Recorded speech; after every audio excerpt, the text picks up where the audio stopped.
샤넬이요, 가격은 오르고 너무 많이 갖고 있고 희소성이 없어지는 거죠. 하이엔드 브랜드일수록 어떻게든 대중가는 진입장벽을 만들어야 돼요. 이런 매뉴얼이 있어요. 굴욕과 동경을 동시에 느끼게 해라. 선을 넘었다는 얘기죠. 명품을 많이 안 사도 되는 거는 대체자가 많기 때문에 많은 사람들이 이제 비싼 옷 이퀄 귀티 이렇게 생각을 하는데 그건 아니죠. 오히려 요즘의 부유층들은 네, 안녕하세요. 듣다 보면 저절로 똑똑해지는 팟캐스트 진행을 맡은 신하영입니다. 자, 오늘 저희와 함께 해주실 전문가 두 분 먼저 자기소개 부탁드립니다. 네, 안녕하십니까. 저는 마케팅 업자 장문정입니다. 저는 스타일리스트고요. 옆집 언니 최 실장이라는 패션 채널을 운영하고 있습니다. 자, 오늘 이 두 분 모시고요. 다뤄볼 주제는요. 바로 명품 브랜드 업계 은밀한 비밀입니다. 저희가 적나라하게 한번 파헤쳐 볼 텐데, 자, 먼저 명품 하면은 사실 가장 먼저 떠오르는 게 아무래도 가격이지 않을까 싶어요. 근데 얼마 전에 그런 뉴스가 있었어요. 뭐 몇백만 원짜리 디올백인데 그게 원가가 뭐 8만 원? 그래서 좀 놀랬었어요. 이게 어떻게 가능한 건지 저는 그 부분부터 좀 짚고 싶어요. 그러니까 지금 말씀하신 게 기사가 잘못 나간 거예요. 원가 8만 원을 380에 판 게 아니고 납품가가 8만 원이라는 그쵸. 거예요. 그러니까 하청업체에서 제조된 그 사용하는 소가죽에다가 부대 비용, 운임, 공장 운영, 그다음에 임금 다 한 개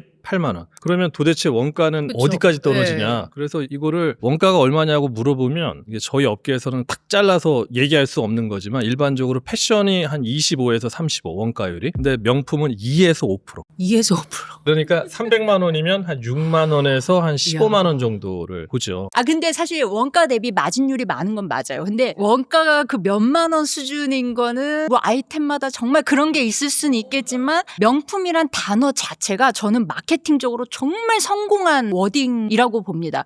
사실 명품이라고 불릴 게 아니라 럭셔리예요. 엄연히 따지면. 그러니까 한마디로 사치품. 그러니까 그거를 우리가 뭔가 가성비를 따지거나 원가 대비 요거를 되게 합리적인 걸로 추측하는 물건들이 아닌 거죠. 이 생각을 해보면 명품이 사치제이긴 하죠. 근데 명품 하면 벌써 이게 장인이 한 땀 한 땀 만들었겠구나 이렇게 생각을 하는데 껍데기를 봤더니 중국에서 만들고 이건 실화인데 중국에 명품을 만드는 공장이 있어요. 거기서 하루 종일 명품을 만들어요. 퇴근을 하면 그 옆에 똑같은 공장이 또 있어요. 거기 가서 다시 또 알바를 해요. 짝퉁이죠. 근데 같은 사람이 만들기 때문에 그 사람은 과연 장인인 것인가 아닌 것인가. 이렇게 얘기하면 또 막 댓글에 뭐 아니다 얘기할 수 있는데 장인도 있죠. 근데 굉장히 상식적으로 생각할 수 있습니다. 예를 들면 루이비통 제국이 작년 매출이 83조인가 그래요. 근데 그거 전부 사람이 한 거잖아요. 그러면 83조 원어치를 사람이 하려면 장인이 수백만 명은 있어야 된다는 얘기인데 그러면 그 장인한테 그 높은 연봉을 준다? 그거 말도 안 되는 거죠. 그러니까 하청의 하청, 뭐 불법 노동자, 주당 뭐 72시간에 심지어 90시간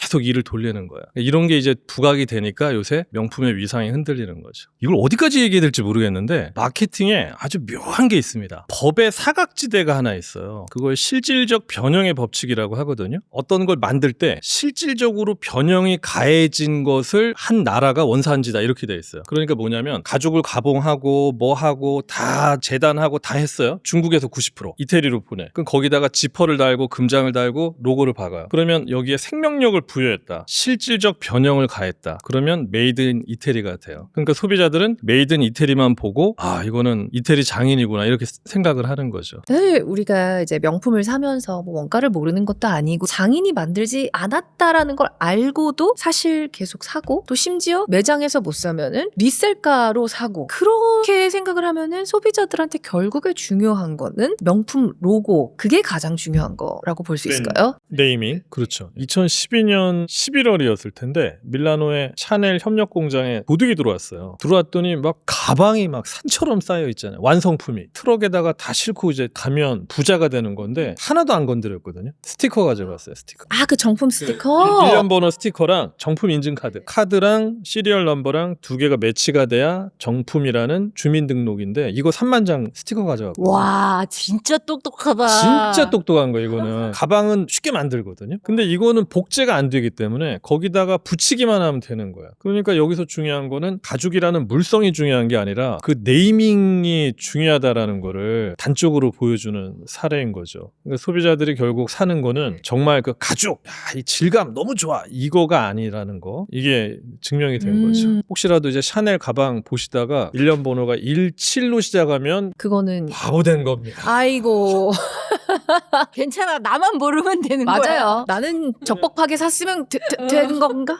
네, 좀 애매한 부분이 있네요. 그렇게 말하기가. 네. 근데 그래도 샤넬 같은 경우에는 뭐 굳건하죠. 매출 통계가 어때요, 그렇지도 소장님? 않아요. 그렇지도 샤넬- 좀 않아요. 떨어졌어요. 아, 샤넬이요? 샤넬이요 2024년 회계연도 기준으로 역선장을 했는데 글로벌 매출액이 전년 대비 4.3% 감소. 그리고 중요한 건 4% 줄었으면 뭐 괜찮아가 아니라 영업이익이 마이너스 30% 감소. 확 떨어진 거예요. 근데 이유는 계속 가격을 올리니까 그 머릿속에는 그 사람들은 가격 적정감이라는 나침판이 있어요. 예를 들면 생수 10,000원 하면 안 살 거 아니에요. 그렇죠. 이런 가격 적정감은 저관여 상품에는 발휘가 잘 돼요. 근데 고관여 상품 우리가 함부로 안 사는 거 이거는 발휘가 잘 안 돼요. 원래 이 정도인가 하는데 그것도 어느 정도 선을 넘어버리면 작동을 해요. 선을 넘었다는 얘기죠. 에르메스도 아니면서 막 에르메스 따라가니까 그러다 보니까 이제 매출이 확 꺾인 거죠. 작년에 샤넬이 한국에 얼마나 팔렸을 것 같으세요? 1조 7천억.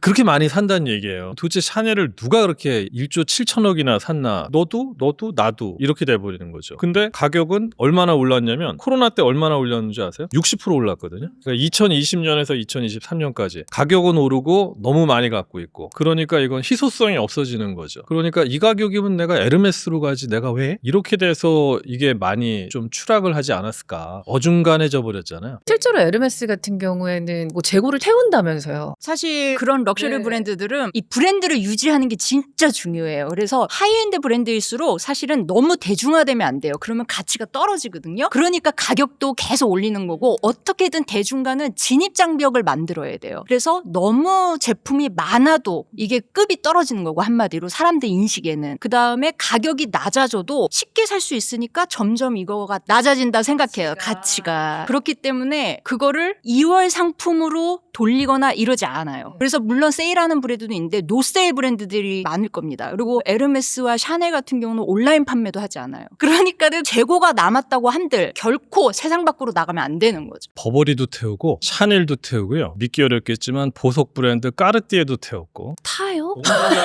잠깐만, 타나요? 매립지에 가서 부숴버리는 거예요. 근데 그게 지금 말씀하신 것처럼 브랜드 가치를 지키는 것도 있지만 또 하나는 관세 때문에 그래요. 법이 재미난데 명품을 만들려면 원자재를 수입을 해야 되잖아요. 원자재 수입할 때 관세가 붙을 거 아니에요. 근데 안 팔렸을 때 이거를 만약에 태우잖아요. 그러면 관세를 99%까지 환급을 해줘요. 이게 믿기지가 않죠. 굉장히 경제적인 그렇지. 선택이기도 하네요. 아니, 진짜 좀 화가 났던 경험이 있었는데 샤넬 매장에 들어가는 게 무서워요. 그러니까 응대를 잘 안 해주세요. 가격은 올리고 응대는 내리고. 그게 심리적으로 약간 전략이라면서요. 저희가 작년에도 명품 브랜드 교육을 했거든요. 그 CS 매뉴얼 자체가 굉장히 좀 차갑게 느껴지도록 해요. 흰장갑 낀 것도 지문 묻을까가 아니라 이건 당신의 지문이 닿으면 안 되는 고귀한 존재다. 이런 거.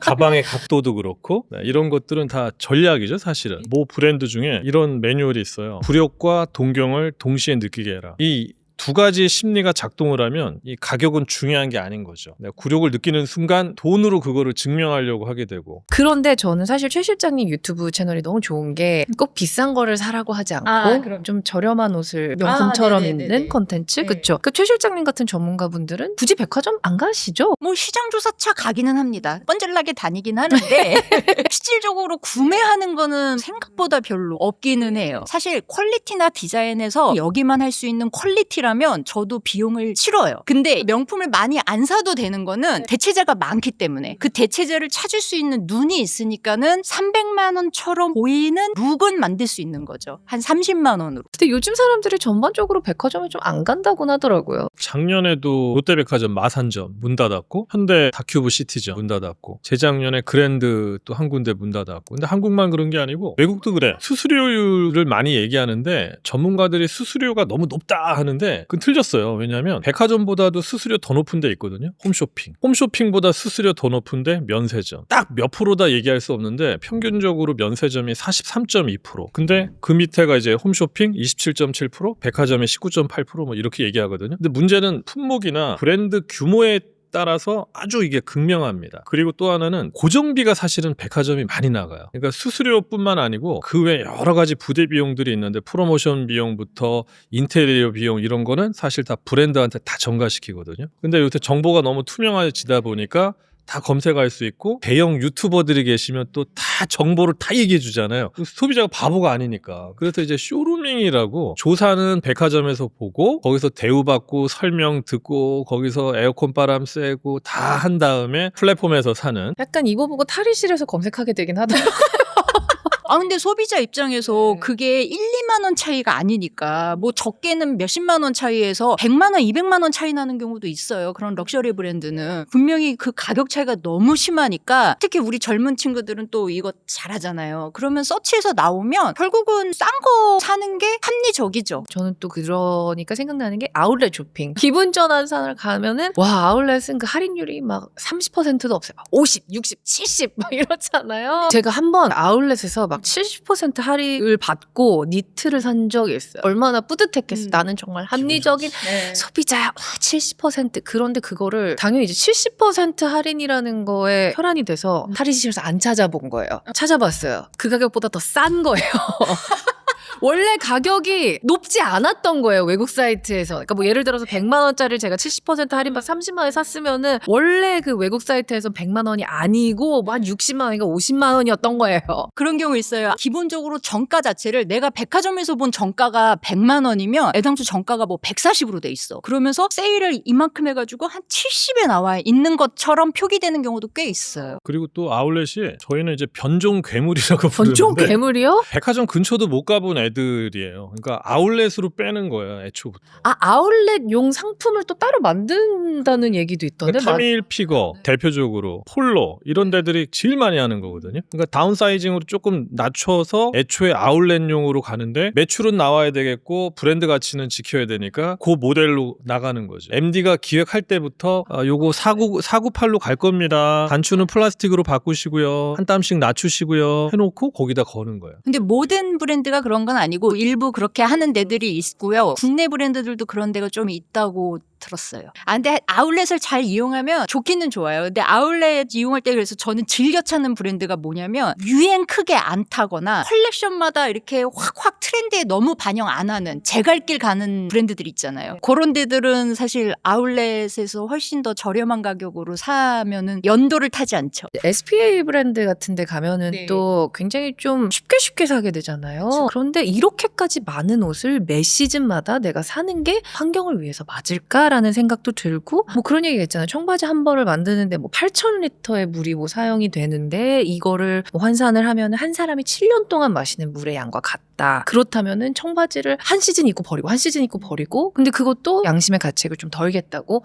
헌옷 수거함에 예쁘게 이제 또 버렸는데 그게 또 기부도 안 되고 있고 또 어디 버려지고 있다 뭐 이런 얘기를 듣다 보니까 이게 맞나라는 생각이 들더라고요. 지금 지구의 비행기 이 순간에 많이 돌아다니잖아요. 지구상에 있는 모든 비행기, 지구상에 있는 모든 배들이 배출한 탄소 배출량보다도 패션 하나가 배출하는 탄소 배출량이 많아요. 모든 탄소 배출량의 10%. 그러다 보니까 지금 얘기하신 리사이클 이게 되게 얘기가 많은데 근데 이것도 함정이 있는 게 왜냐하면 소비자의 관심 하나거든. 이거 뭐로 만들었어요? 페트병 녹여서 만들었어요. 이거 환경 보호네. 근데 페트병을 녹여서 실로 뽑고 그걸 다시 옷으로 만드는데 어마어마한 탄소가 배출이 되고 또 하나는 그렇게 만든 옷은 아무래도 좀 떨어지니까 한 철 입고 목 늘어나서 버리면 3개월 만에 다시 쓰레기 되니까 결국 예쁜 쓰레기고 그러니까 뭐로 만들었냐보다는 얼마나 오래 입었냐가 중요한데 기업들은 일단 리사이클 했다고 하면 일단은 이건 개념 있는 브랜드네 이렇게 되니까 타이틀도 없고 또 매출도 더 높아요 실제로. 그러니까 친환경, 지속 가능한 브랜드 이것도 어떻게 보면은 마케팅이라는 말씀이신가요? 물론이죠. 그러니까 워딩 하나도 굉장히 중요하기는 해요. 그러니까 예를 들자면 비건 레더 하면은 되게 자연적일 것 네. 같고 동물의 해 안 갈 것 같고 네. 근데 이게 엄연히 말하면은 인조 가죽의 그냥 좋은 이름이에요. 예쁜 이름. 그러니까 가죽을 만들 때 무드질 할 때 사실은 엄청난 화학 약품이나 폴리에스테르나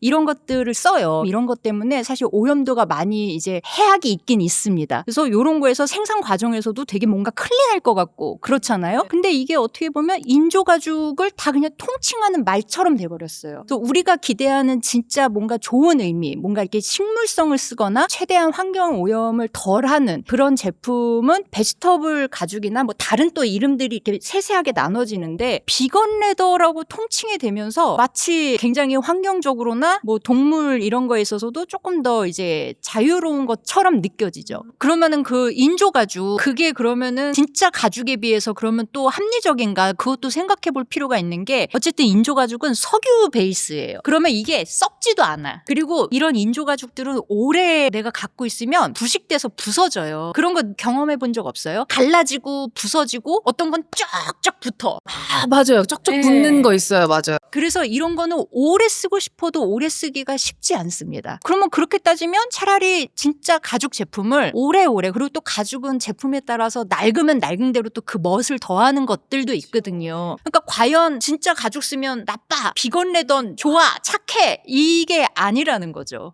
그리고 에코백도 마찬가지예요. 우리가 에코백 예뻐요. 그런데 그냥 천 가방이에요.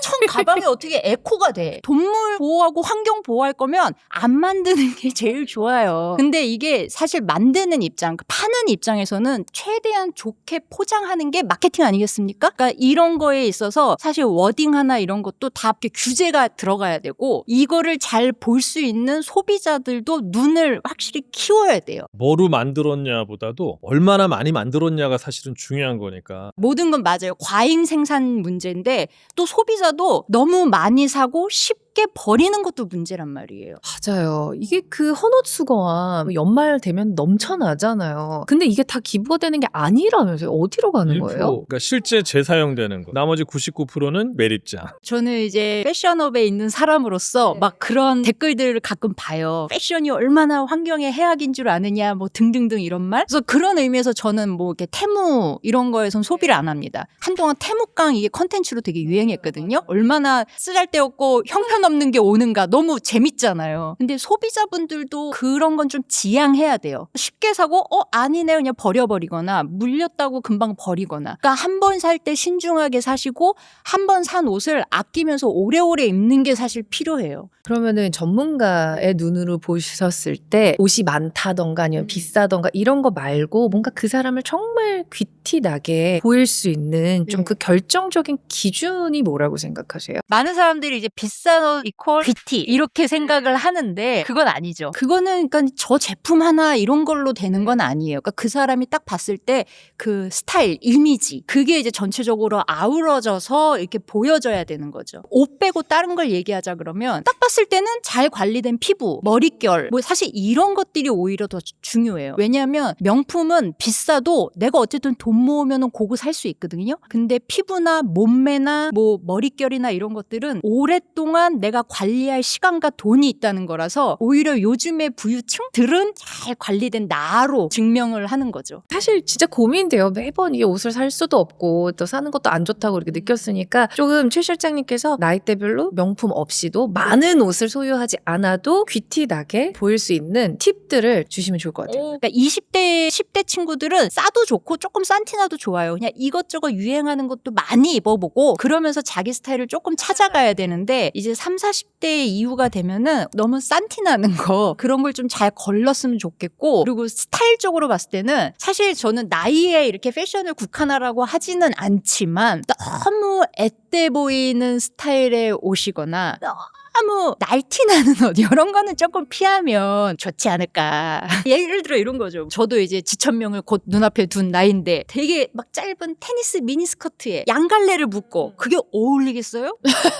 주책맞아 보이잖아요. 그러니까 그래도 그게 어울리는 분들이 있어요. 그러니까 무조건 나이로 통칭하는 건 아니지만 어쨌든 어느 정도 자기의 스타일을 조금 찾아서 그렇게 가야 이 사람이 좀 멋있어 보이는 거죠. 그러면은 10년 뒤에 꺼내 입을 수 있는 좋은 옷을 고르는 안목이 중요한 것 같은데 좀 실패 없는 옷 고르는 기술적 기준 딱 3가지만 좀 집어서. 아우터 같은 경우는 매년 사는 거 아니잖아요. 그러니까는 조금 예산을 높이셔야 됩니다. 코트 패딩은 싸고 좋으면 좋겠지만 싸고 좋은 거를 찾는 거는 사실 쉽지 쉽지 않아요. 그래서 가성비를 찾더라도 정가인데 10만 원 이하다 쉽지 않아요. 특히 네. 우리가 혼용률이라는 게 그게 또 속기가 쉬워요. 그러니까 예를 들면은 캐시미어 니트다 하면은 캐시미어 하면서 되게 좋을 것 같잖아요. 근데 어떤 거는 캐시미어인데 생각보다 괜찮아 가격이. 그래서 샀는데 내 거는 별론 것 같아. 그런 경우 있어요. 그러니까 혼용률에는 캐시미어가 맞아요. 근데 캐시미어의 등급은 안 써 있죠. 네, 그렇죠. 그러니까 그런 게 혼용률의 함정이에요. 그리고 어떤 거는 캐시미어가 뭐 예를 들어 뭐 요만큼 들었어. 그런데 상품명에는 아마 캐시미어 뭐뭐뭐뭐 이렇게 나올 겁니다. 그래서 그런 식으로 속기가 좋기 때문에 내가 근데 혼용률에 안 속고 좋은 거를 선택하겠다 네. 한다 그러면 그때는 좀 브랜드를 조금 따지실 수밖에 없어요. 그리고 또 마케팅적으로 보면 사실 이게 법적 의무사항이 있는 게 혼용률이나 겉감 소재뿐이거든요. 그걸 이제 케어텍이라고 하잖아요. 보통 목 뒤나 이 안쪽에 겨드랑이 옆에 있는. 근데 지금 뭐 우모량이나 필파워 이런 거는 법적 의무사항이 아니기 때문에 이게 사실 알 수가 없어요. 그래서 기업들이 필파워가 막 이게 800이 나오고 막 우모량이 막 300g 이상이고 이러면 이거를 자랑하고 싶어서 맞아요. 안달이에요.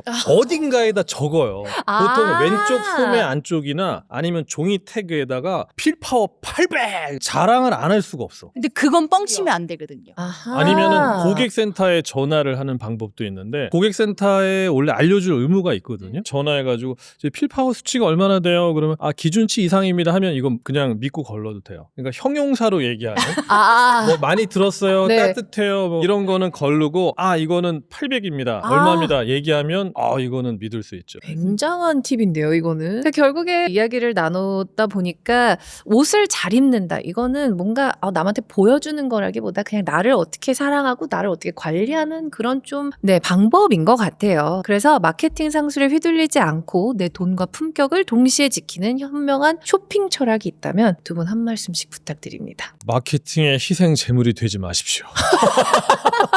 그래서 오늘 구매하는 건 충동이지만 내일 구매하는 건 필요다. 그러니까 24시간 장바구니라는 감옥에 가둬둬라. 당신이 사고 싶은 그 가격을 당신의 시급으로 한번 계산해봐라. 이걸 사려면 난 얼마나 더 노동을 해야 되지? 그럼 양쪽을 비교해보면은 이 가치가 나오잖아요. 이러면 소비하는 데 있어서 좀 합리적일 수 있죠. 저는 자기의 스타일을 정립해 나가는 게 되게 중요하다고 생각해요. 그러니까는 자기의 스타일이 생긴다는 건 중심이 생기는 거거든요. 그게 생기면 트렌드에 휩싸이지 않아요. 그건 근데 사실 하루 아침에 되는 건 아니거든요. 중간에 실패도 분명히 있을 것이고 내가 이때 왜 이랬지 막 이런 거. 그리고 과소비로 내 통장에 되는 그 처참함도 느끼고 분명히 그런 과정이 있겠지만 그런 것들로 하나씩 이렇게 만들어서 나의 중심, 스타일을 좀 만드셨으면 좋겠습니다. 네, 감사합니다. 자, 두 분 오늘 유익한 말씀 감사드립니다. 저희는 다음에도 더 재미있고 유익한 주제로 다시 찾아오겠습니다. 감사합니다.